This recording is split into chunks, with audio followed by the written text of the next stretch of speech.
espero que estejam bem. A partir de agora vamos trabalhar um pouco a cartografia. A cartografia ela tem uma importância enorme porque ela é uma ciência responsável por tratar a representação da Terra, né, por meio de mapas, cartas e projeções cartográficas. E hoje a cartografia dispõe de recursos valiosos como imagens de satélite, de posicionamento global, né, o GPS, né, o sistema de posicionamento global, mas nem sempre foi assim.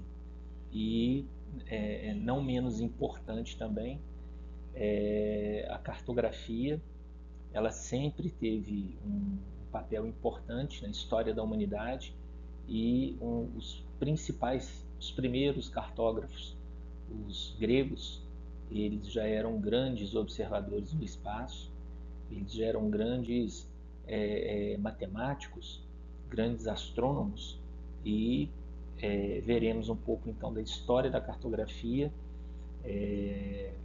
fantástica na Idade Antiga. Ela, infelizmente, no Ocidente, ela passou por um período de trevas na Idade Média e recuperou seu prestígio na Idade Moderna, principalmente pela Revolução Industrial. Nós tivemos assim grandes, e também pelo período, né, um pouco anterior, das grandes navegações, e com a utilização de grandes equipamentos náuticos, né? Primeiro começa com as grandes navegações e a Revolução Industrial, já no século XVIII, também impulsionou esse desenvolvimento da cartografia.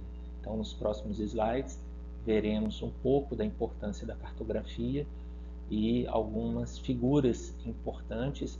Existem outras, mas que deixaremos aqui como referência. Então, bons estudos a todos. Então, vale destacar mais uma vez que os gregos, né, eram grandes cartógrafos na antiguidade, e a noção de esfericidade dos gregos forneceu sobremaneira os fundamentos da cartografia moderna. E uma primeira referência que nós deixamos é Pitágoras, né, que nasceu no século VI a.C. Ele era filósofo, matemático, né, responsável, ele é considerado o pai da matemática. Quem nunca ouviu falar no Teorema de Pitágoras? E ele concebia a Terra no centro, né, no centro de uma esfera. Ele foi o primeiro observador, os gregos eram grandes observadores, né? Ele foi o primeiro estudioso a chamar o céu de cosmos. Então ele defendia a esfericidade da Terra a partir das suas observações. Outro estudioso igualmente importante, Eratóstenes. Eratóstenes, né, grego, ele, apesar de já ter uma grande desconfiança da esfericidade da Terra, ninguém havia provado, medido. E Eratóstenes, como um grande astrônomo, matemático, geógrafo, ele, apesar da geografia não ainda se constituir uma disciplina, uma ciência, né, só mesmo no século XIX, Eratóstenes faz essa medição do diâmetro da circunferência da Terra e chega então a 40 mil quilômetros. Errou por pouco, na verdade. E 2000 anos depois, com aparelhos mais sofisticados, né, viu-se que Eratóstenes estava certo nos seus cálculos, praticamente, né, porque nós sabemos que a circunferência da Terra é de 40.076 quilômetros, ele chegou em torno de 45 mil. Então ele praticamente acertou isso há 2000 anos. Então, uma outra figura fantástica para os estudos cartográficos. É importante também lembrarmos a figura de Aristarco. Aristarco, um astrônomo que viveu entre os séculos IV e III a.C. Ele fez alguns estudos também muito relevantes, né? Aquela época ele já tinha descoberto que o Sol era maior que a Terra, que a Lua girava ao redor da Terra, que a Lua era iluminada pelo Sol e esse importante estudioso estimou a distância entre a Lua e a Terra, isso há 4 séculos antes de Cristo. Outro estudioso grego que merece ser retratado é Hiparco, astrônomo. Ele cria o sistema de coordenadas, por muitos, faladas de coordenadas geográficas, na verdade coordenadas astronômicas, e ele cria então o conceito de latitude e longitude, muito utilizado pela matemática e pela cartografia. Ptolomeu, outro importante cartógrafo matemático, ele foi o primeiro, Cláudio Ptolomeu, foi o primeiro a defender a teoria geocêntrica. Para ele, a Terra era um corpo fixo em torno do qual giravam os planetas. Essa teoria ela foi muito apropriada pela Igreja na Idade Média. Agora, só para visualizar o modelo geocêntrico, o sistema geocêntrico, a Terra ela estaria no centro do universo e todos os planetas orbitariam em torno da Terra. Vou registrar aqui um mapa muito famoso no século XV, na Idade Média.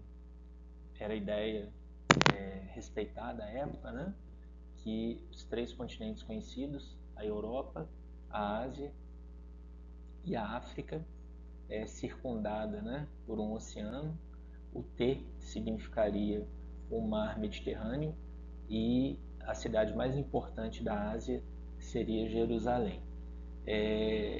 Isso passa a ser contestado a partir do planisfério de Cantino, que registra a existência do Novo Mundo, que seria a 4ª parte do mundo, com a descoberta do continente americano em 1502. Nós temos o astrolábio, um instrumento muito importante, que servia para medir a altura dos astros acima do horizonte. Esse instrumento foi o resultado de estudos principalmente de Ptolomeu, e nas grandes navegações ele teve uma importância enorme, principalmente Portugal e Espanha, que se lançavam em busca de novos mercados, de novos territórios, naquele momento do metalismo, principalmente Portugal, que teve uma trajetória importante nesse período das navegações, seguido da Espanha. Mas há de se falar também que essa questão da cartografia sempre foi uma preocupação de todos os povos. Os esquimós, que entalhavam seus mapas tridimensionais de madeira na Groenlândia, os tuaregs, que gravavam nas pedras as rotas de seus deslocamentos, os micronésios, que usavam também mapas de bambu. Até o século XIX, os romanos, que também eram grandes utilizadores de mapas, seja para as rotas comerciais ou em conquistas de territórios. Mas as grandes navegações, elas contribuem muito também para que a cartografia ela fique em voga e aquele período de trevas por que passava o Ocidente, ele saia desse ostracismo, pois há necessidade de conquistas de novas rotas, a conquista de um novo oceano, principalmente com a tomada de Constantinopla pelos turcos no século XV. Agora, o modelo heliocêntrico, a teoria heliocêntrica, que se opõe à teoria geocêntrica de Ptolomeu e remonta às ideias também desenvolvidas desde o século III a.C., o 3º século a.C., por Aristarco. Quer dizer, era uma ideia já defendida na antiguidade e que volta com muita força e vai ser defendida por 2 grandes cientistas.